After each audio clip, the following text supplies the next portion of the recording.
2020년 9월 13일 주일 온라인 예배를 묵도하심으로 시작하겠습니다.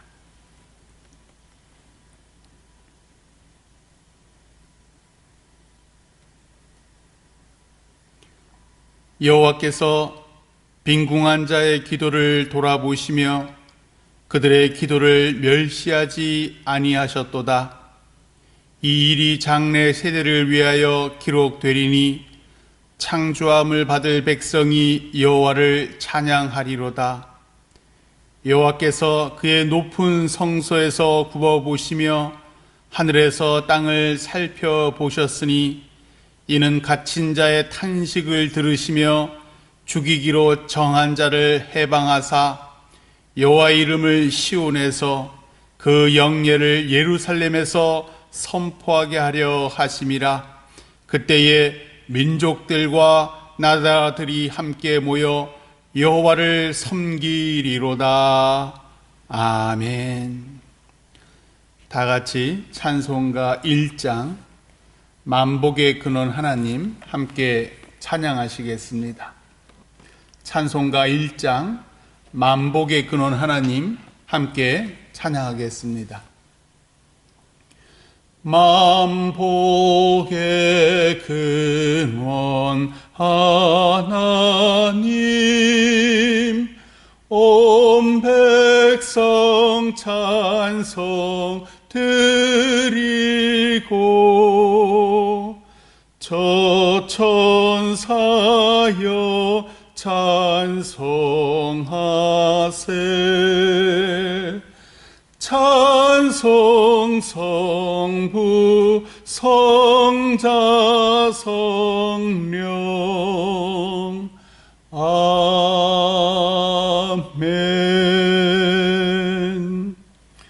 오늘 말씀은 구약성경 예레미야 29장 17절에서 21절까지의 말씀입니다.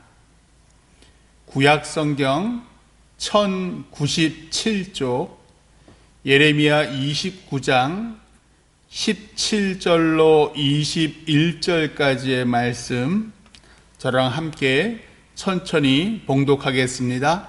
예레미야 29장 17절로 21절까지의 말씀 저랑 같이 읽겠습니다.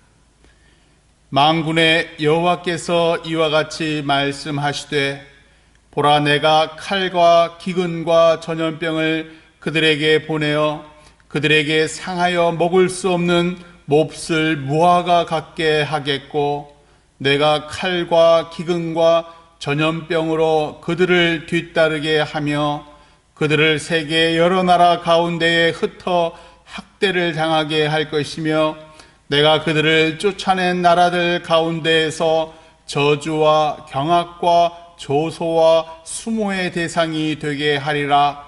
여호와의 말씀이니라. 너희들이 내 말을 듣지 않았기 때문이니라. 내가 내 종 선지자들을 너희들에게 꾸준히 보냈으나 너희는 그들의 말을 듣지 않았느니라. 여호와의 말씀이니라. 그런즉 내가 예루살렘에서 바벨론으로 보낸 너희 모든 포로여 여호와의 말씀을 들을지니라. 만군의 여호와 이스라엘의 하나님께서 골리아의 아들 아합과 마세야의 아들 시드기야에 대하여 이와 같이 말씀하시니라. 그들은 내 이름으로 너희에게 거짓을 예언한 자라. 보라, 내가 그들을 바벨론의 왕 느부갓네살의 손에 넘기리니 그가 너희 눈앞에서 그들을 죽일 것이라. 아멘.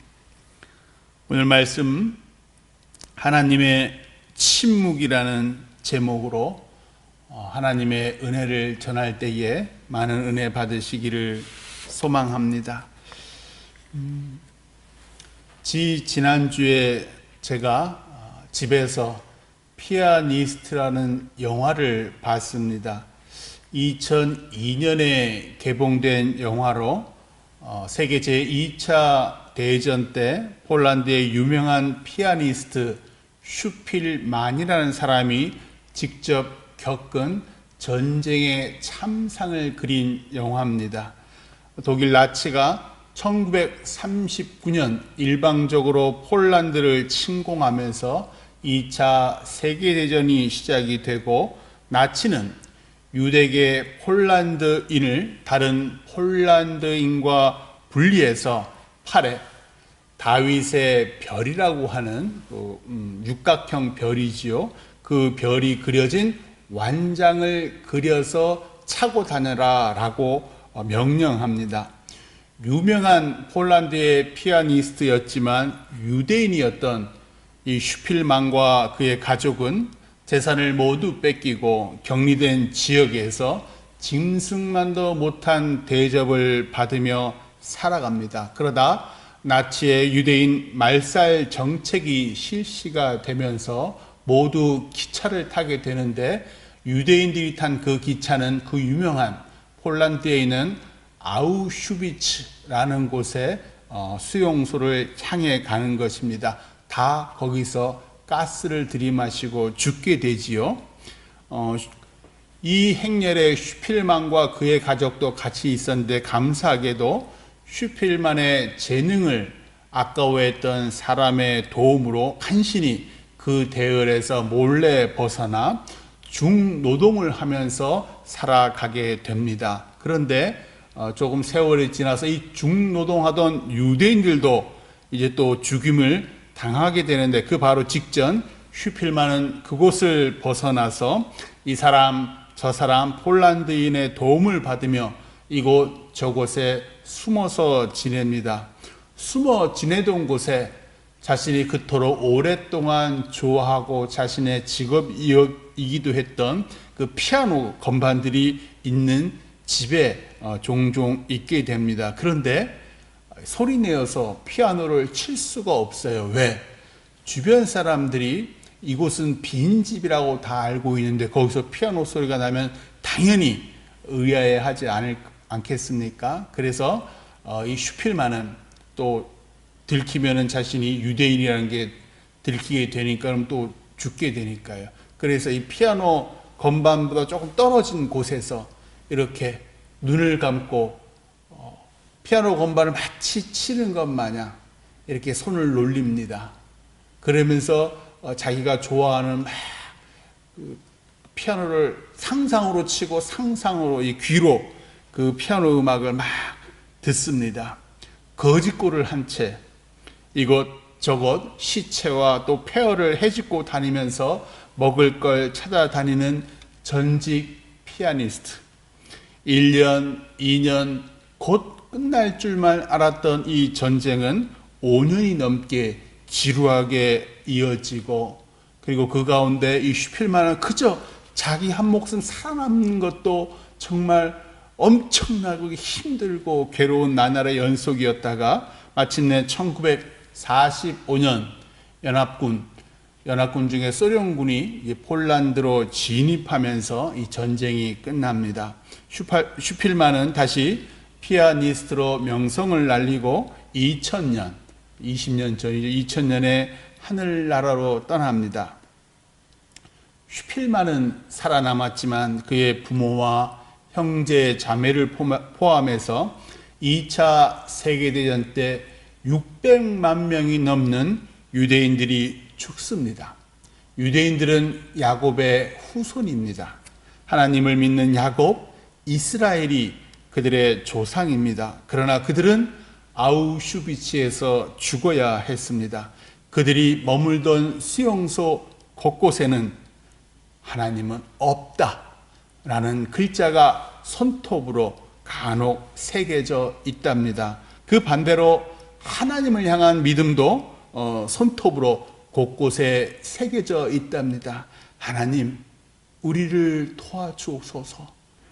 하나님이 있다면 어떻게 600만 명이나 되는 사람을, 그것도 야곱의 후손들을 무참히 죽게 내버려 두실 수 있나요?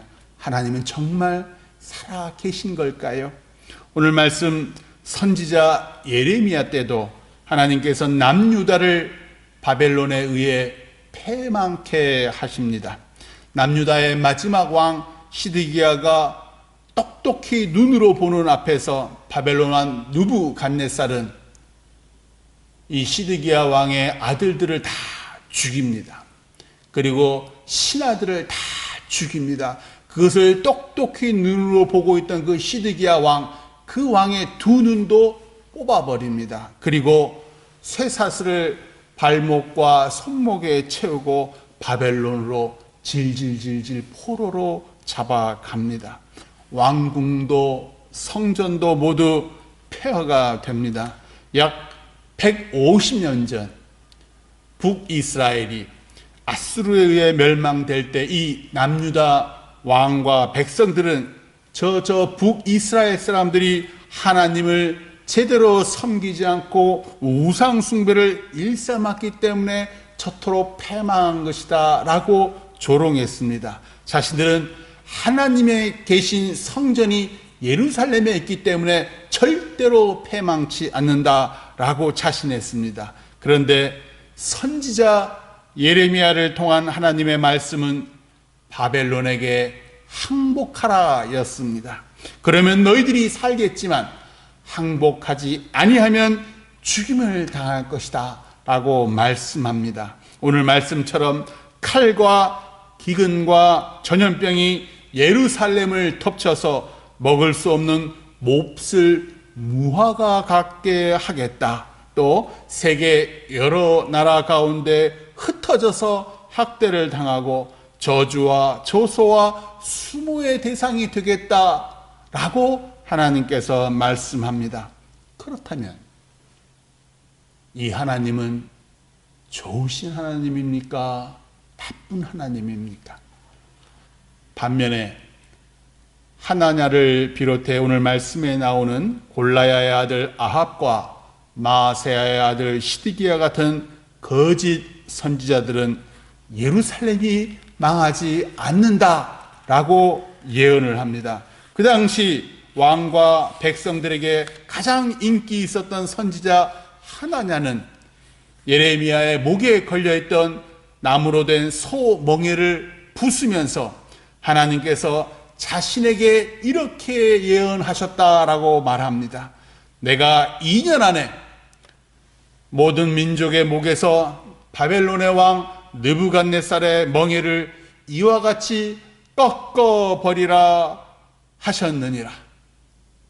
이 말을 듣고 왕과 신하와 백성들이 얼마나 좋아했겠어요. 맞아. 하나님께서는 결코 우리의 패망, 우리의 멸망, 우리의 항복을 원하시는 게 아니야. 저 하나냐는 애국적인 선지자고 하나님의 말씀을 올바로 우리에게 전하고 있어. 다 친송하지 않았겠습니까? 반면에 저 예레미야, 항복하라고 하는 저 예레미야는 매국노지요. 그래서 결국 예레미야를 탄압하고 웅덩이를 파서 거기에 묻으려고 하고 그런 일이 벌어집니다. 놀라운 건 선지자 예레미야의 반응입니다. 아멘.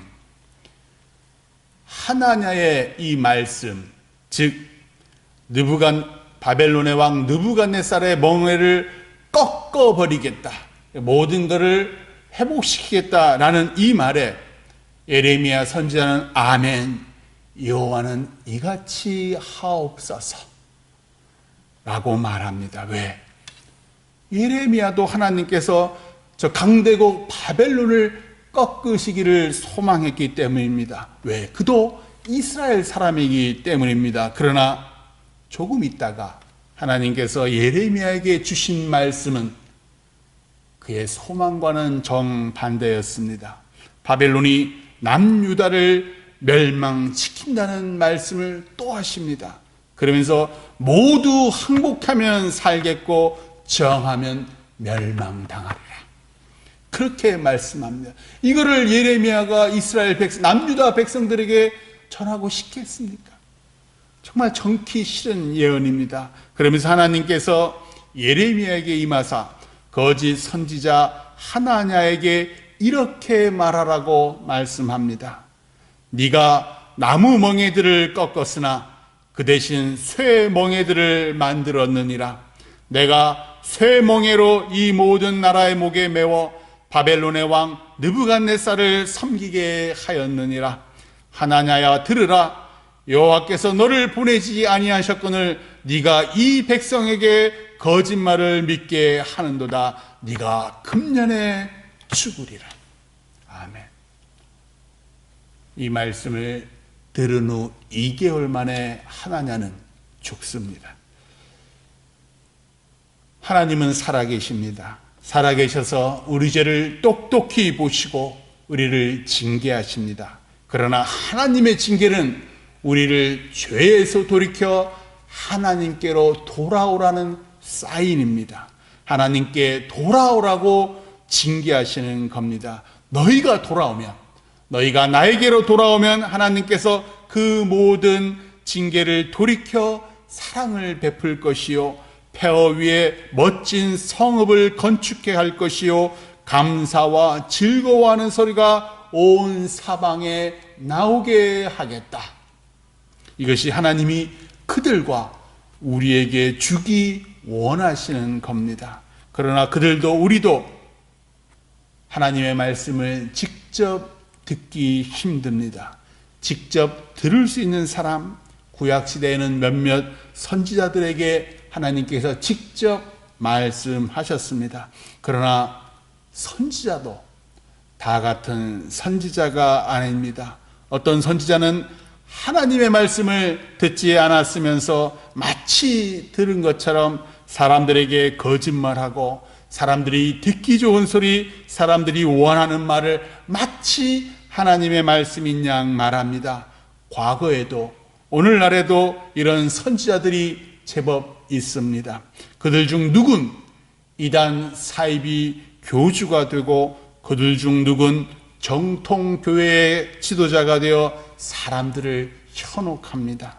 과거 히틀러가 독일의 지도자가 됐을 때에 독일의 대다수 가톨릭 신부들과 개신교 목사들이 히틀러를 예수님의 이름으로 찬양했다는 것은 부끄러운 사실입니다.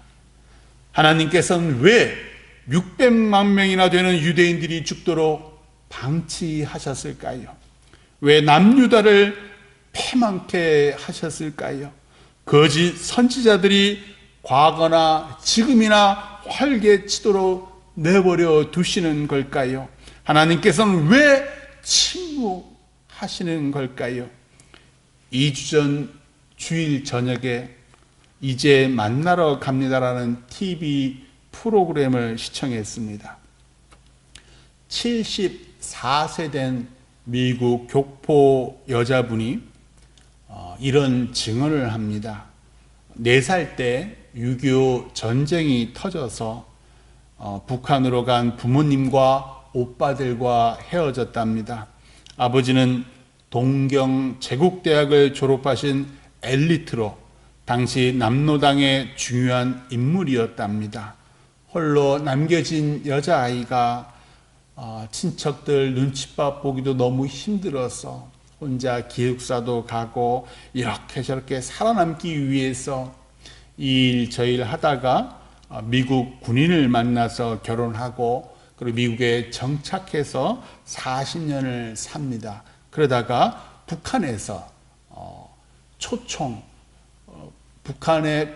북한이 초청하는 소식을 듣습니다. 왜 그런가 했더니 북한에 가족이 있는 힘 있는 해외 교포들을 북한이 초청해서 북한의 체제를 선전하려고 그렇게 해서 초청을 했답니다.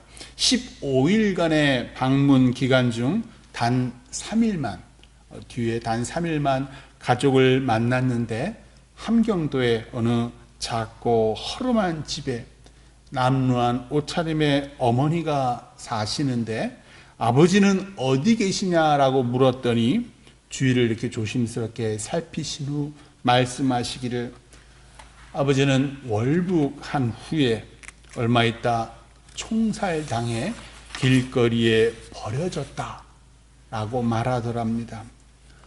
당시 김일성이 남로 당원들을 숙청한 겁니다. 남겨진 가족이 당한 차별과 서러움은 이루 말할 수 없었답니다. 그러면서 어머니가 작은 사과를 품에서 꺼내서 딸에게 먹으라고 줍니다. 북한에선 구하기가 너무 귀한 사과라 어머니가 40년 만에 본 딸에게 준 겁니다. 당시가 90년대였으니까 북한이 너무너무 어려울 때였습니다. 딸이야, 그 사과가 귀한 거 모르지요. 미국에는 뭐 사과가 넘쳐나니까요. 그래서 어머니 드시라고 하고 자기가 미국에서 가져온 뭐 옷이고 뭐고 다 줬대요. 돈이고 뭐고 다 줬고 딱 그 단벌 옷 하나, 그거 하나만 입고 다시 미국으로 돌아갔다 그러던데, 그래서 3일을 집에서 지내는데 어머니가 밤마다 주무시지를 않더래요. 왜냐하면 딸의 얼굴, 40년 만에 본 딸의 얼굴, 또 지금 헤어지면 앞으로도 돌아가실 때까지 뭐 다시 볼 기약이 없으니까 그 3일 내내 주무시지 않고 딸을 많이 보더랍니다. 그러면서 몰래 어머니가 성경을 꺼내시더래요. 그리고선 딸에게 우리 같이 하나님께 감사의 기도를 드리자 하시더랍니다. 이 얘기를 듣는 순간 제가 막 울컥했어요. 저 흉악한 무시무시한 북한 땅에도 하나님이 살아계시는구나. 하나님은 결코 침묵하지 않으셨구나. 성경 있는 건 들키면 죽임을 당할 수 있는 북한에서 여전히 아직도 몰래 성경을 읽으며 하나님께 기도하는 기독교인이 있구나. 남한에서는 이토록 자유롭게 성경 읽고 예배할 수 있는데, 남한에서는 이토록 하나님을 찬양할 수 있는데, 이것이 얼마나 큰 은혜요 감사인지 제가 깨달았습니다. 또 이번 코로나 사태를 통해서 우리가 평상시에 감사를 모르고 그저 주일이니까 예배 드리고 또 주일이니까 찬양하고, 이게 이 코로나를 통해서 얼마나 그 주일 예배가, 우리가 얼굴을 보면서 드릴 이 대면 예배가 얼마나 소중한지 새삼 깨닫습니다. 주일에 같이 식사하고 또 오후 찬양 예배 드린 건 벌써 6개월이 더 지났어요. 청년들이 앞에 나와서 악기와 또 새 노래로 찬양하고 또 구역별로 찬양했던 거 기억나시지요? 그것이 얼마나 큰 은혜인지 새삼 깨닫습니다. 일상생활에서 우리는 하나님에 대해 무관심합니다. 하나님이 살아계신지 관심이 없습니다. 그저 그냥 내 일, 내 가족들. 그래서 하나님께서 코로나를 허락하셨습니다. 전쟁을 허락하시고 수많은 사람의 죽음을 허락하셨습니다. 그토록 잘난 인간이 무서운 독재자를 자신의 지도자로 삼고 서로 죽이고 죽이는 그 모습을 똑똑히 보게 하셨습니다. 그토록 잘난 인간이 눈에 보이지도 않는 그 작은 세균과 바이러스에 속수무책으로 당하는 걸, 그걸 똑똑히 눈으로 보게 하셨습니다. 인간의 능력을 믿는 사람들에게 인간의 능력으로 해결할 수 없는 것이 앞으로도 무궁무진하게 많음을 우리로 보고 깨닫게 하시기 위해서입니다. 세상 사람들이 교만한 죄에서 돌이켜 하나님을 바라보게 하시기 위해서 그 큰 엄청난 고난을 허락하신 겁니다. 그러나 아직 세상 사람들은 하나님을 바라보지 않습니다. 오히려 몇몇 교회의 잘못을 전체 교회의 잘못이라고 비난합니다. 교회는 또 우리 성도들 목사도 이 시기 더욱 겸손하고 회개하며 세상의 모범이 돼야 합니다. 세상 사람들이 이 고난의 시기 살아계신 하나님의 능력을 바라보도록 더욱 낮은 자세로 세상 사람들을 섬겨야 합니다. 세상 사람들이 그토록 믿는 인간의 능력, 코로나 백신이 곧 만들어지더라도 그 효능은 얼마 가지 않습니다. 또 다른 변형된 코로나가 등장할 것이라고 의학계에서는 예상하기 때문입니다. 왜? 지금까지, 과거로부터 지금까지 5년 주기로 늘 세균과 바이러스가 세상에 출몰했답니다. 그때마다 인간들은 혼비백산했지요. 특별히 이번에 코로나19는 그 전염력이 너무나 강하기 때문에 이토록 난리가 났지만 앞으로 5년 후에도 또 다른 모습으로 코로나가 변형돼서 출현한다고 합니다. 하나님, 우리가 어찌해야 세상 사람들이 하나님을 바라볼까요? 믿는 우리가 어찌해야 하나님의 선하심이 이 땅에 가득할까요? 하나님께서 우리가 매일 하나님 말씀에 귀 기울이시기를 소망합니다. 하나님께서는 우리가 매일 세상에서 하나님이 펼치시는 그 아름다움과 깨끗함을 두 눈으로 보기를 원하십니다. 하나님의 살아계심을 우리 눈과 귀, 코와 입의 호흡으로 흠양하기를 원하십니다. 나의 건강과 삶의 역사하시는 하나님, 나의 일상의 좌절과 기쁨의 역사하시는 하나님, 내 가족과 내 교우의 머리털까지 세시는 그 세심한 하나님, 이 하나님을 우리가 온 마음과 정성 다해 찬양하고 경배하기를 원하십니다. 세상 사람들은 우리가 하나님을 지극히 찬양하고 경배할 때, 그들을 향해 지극히 겸손한 사랑으로 섬길 때, 세상 사람들은 우리를 통해 하나님을 바라봅니다. 스웨덴 선교사로 데이빗 플러드라는 분이 계셨습니다. 이분이 1921년 아프리카 콩고에 복음을 전하기 위해 아내와 함께 떠납니다. 그곳 콩고에는 굶주림과 질병, 또 외지인들에 대한 적대적인 마을 사람들이 기다리고 있었습니다. 그래서 복음을 전하기는커녕 마을에서 떨어진 언덕에 작은 흙집을 짓고 때를 기다릴 수밖에 없었습니다. 마을 추장은 마을에서 키운 닭과 계란을 팔러 작은 아이 하나만 일주일에 2번 선교사 집에 가도록 허락합니다. 이 기회를 놓치지 않고 선교사 아내가 소년에게 복음을 전했고, 소년은 복음을 받아들여서 주일마다 성경 공부를 합니다. 그러던 중 아내가 임신하고 또 딸을 출산하고, 그런데 그만 17일 만에 하늘나라로 갑니다. 27살 젊은 아내를 황망하게 잃은 이 플러드 선교사는 3주도 안 된 어린 딸을 데리고 그 땅 콩고를 떠나면서 이렇게 말합니다. 나는 스웨덴으로 돌아간다. 아내를 잃었고 도저히 이 아기를 키울 수 없다. 하나님이 내 인생을 망쳤다. 순교까지 각오했던 믿음은 온데간데 없이 어린 딸을 미국 선교사 부부에게 맡긴 채 그는 고국 스웨덴으로 돌아갑니다. 스웨덴에서 살며 73세가 된 그가 40년 만에 처음으로 미국에 살고 있는 땅을 만납니다. 그런데 딸이 놀라운 소식을 전합니다.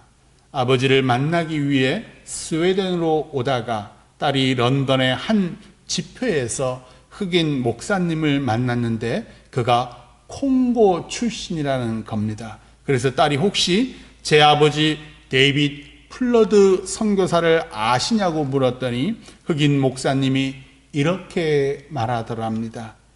예, 부인, 저를 예수님께 인도하신 분이 바로 선교사님의 아내였습니다. 지금까지 그분의 무덤과 아름다운 기억이 저와 우리 마을에 남아 있습니다. 그분들은 우리의 영광입니다. 당신은 우리 마을에 오셔야 합니다. 왜냐하면 당신의 부모님은 우리 마을 역사에서 가장 위대한 분이기 때문입니다. 딸이 스웨덴에 있는 늙은 아버지를 만나서 말합니다. 아버지의 헌신과 어머니의 순교로 콩고는 지금 32개국의 선교사를 보내고 11만 명의 기독교인이 있어요. 아버지가 한 일은 아무것도 아닌 게 아니었어요. 딸의 말을 듣는 순간 이 플러드에게 성령님께서 임하셨고 그는 눈물로 회개합니다. 하나님은 단 한 번도 침묵하신 적이 없습니다. 아프리카에 복음을 전하러 떠난 젊은 선교사 부부를 얼마나 사랑하셨겠습니까? 그럼에도 불구하고 선교사 아내가 세상을 떠납니다. 그러나 이 안타까운 죽음을 통해 아프리카의 한 소년이 그리고 그 마을 사람들이 변화받기 시작합니다. 하늘의 미랄이 떨어져 죽으면 많은 열매를 얻는다라고 예수님이 말씀하신 것처럼요. 그 소년도 그 마을 사람들도 아내의 죽음을 통해서 임하신 하나님의 말씀을 듣습니다. 그런데 남편 선교사는 듣지 못합니다. 왜냐하면 그의 마음에 원망과 불평으로 가득했기 때문입니다. 하나님과 멀어졌기 때문에 하나님께서 그토록 마을 사람과 그 한 어린 소년에게는 그토록 크게 웅변하면서 말씀하심에도 불구하고 이 남편 선교사는 하나님의 말씀을 듣지 못한 채 그 마을을 떠나게 된 겁니다. 과거 남유다의 패망을 통해 또 2차 세계대전을 통해 그리고 요즘 코로나 사태를 통해서 하나님께서 우리에게 큰 소리로 말씀합니다. 얘들아, 회개하고 나에게 돌아오너라. 내가 너의 상처에 새살을 돋게 하고 네 삶에 기쁨과 감사가 넘치게 하리라. 살아계신 하나님께 이전보다 더 가까이 다가가시길 주님의 이름으로 축원합니다. 아멘. 같이 기도하겠습니다. 하나님, 당신의 말씀을 듣게 하옵소서. 당신의 살아계심을 이 눈으로 보게 하옵소서. 예수 그리스도의 이름으로 기도드립니다. 아멘. 교회 소식 말씀드리겠습니다. 당신은 하나님이 지극하게 사랑하시는 자녀입니다. 축복합니다. 1번, 살아계신 하나님께 이전보다 더 가까이 다가가시기를 소망합니다. 2번, 오늘은 창조절 둘째 주일입니다. 3번, 정부가 대면 예배를 허락하는 날, 원래는 오늘까지 비대면이고 월요일부터 원래는 좀 풀어준다 했는데 또 바뀔 것 같습니다. 그래서 정부가 대면 예배를 허락하는 날부터 새벽 예배가 시작이 되고요.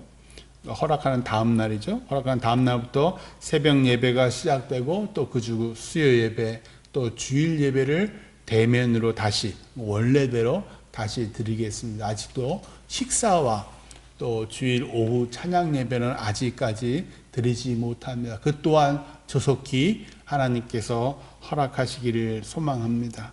4번, 임시 예배 처소를 위해서 기도해 주십시오.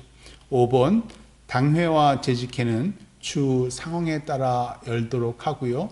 또 총회에서 원래 9월 셋째 주일에 있는 남신도회 주일을 10월 셋째 주일로 또 일단 잠정적으로 연기한다라고 연락이 왔습니다. 나라와 교회를 위해서 합심 기도하는 시간입니다. 제가 기도할 때에 우리 성도분들도 같이 기도해 주시고 또 함께 이 나라와 교회가 얼른 모든 코로나로부터 회복되게 되기를 같이 기도해 주시길 소망합니다. 제가 기도하겠습니다.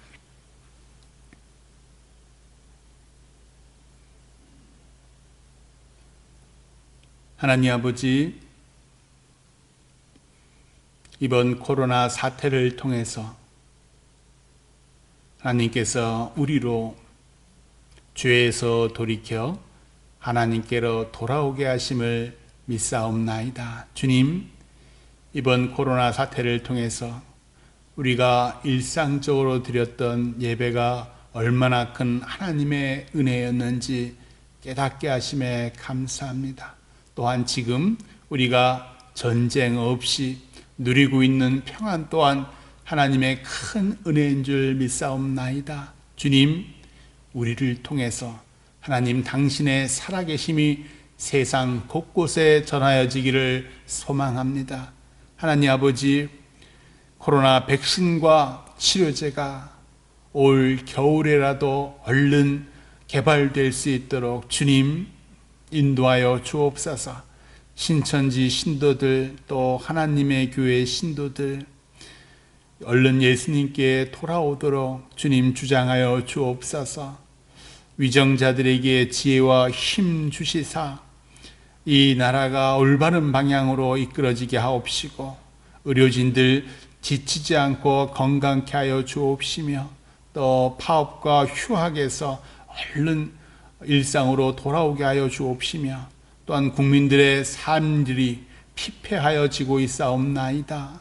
작은 가게들이 문을 닫고 있습니다. 주님, 얼른 국민들 모든 일상들이 회복되도록 주님 인도하여 주옵시고 우리 교회 성도들 아무도 코로나에 걸리지 않게 해주셔서 감사하고 앞으로도 그리하여 주옵시며 모든 예배와 모임이 회복되게 하여 주옵시고 하나님의 은혜가 이 나라와 이 나라의 교회와 이 나라 교회를 섬기는 각 가정에 임하게 하여 주옵시며 임시 예배쳐서 하나님 보시기에 좋은 곳으로 인도하여 주옵소서. 모든 말씀 예수 그리스도의 이름으로 기도드리옵나이다. 아멘. 주 기도문으로 주일 온라인 예배 마치겠습니다. 하늘에 계신 우리 아버지여, 이름이 거룩히 여김을 받으시오며 나라가 임하옵시며 뜻이 하늘에서 이룬 것 같이 땅에서도 이루어지이다. 오늘날 우리에게 일용할 양식을 주옵시고 우리가 우리에게 죄 지은 자를 사하여 준 것 같이 우리 죄를 사하여 주옵시고 우리를 시험에 들게 하지 마옵시고 다만 악에서 구하옵소서. 대개 나라와 권세와 영광이 아버지께 영원히 쌓옵나이다. 아멘.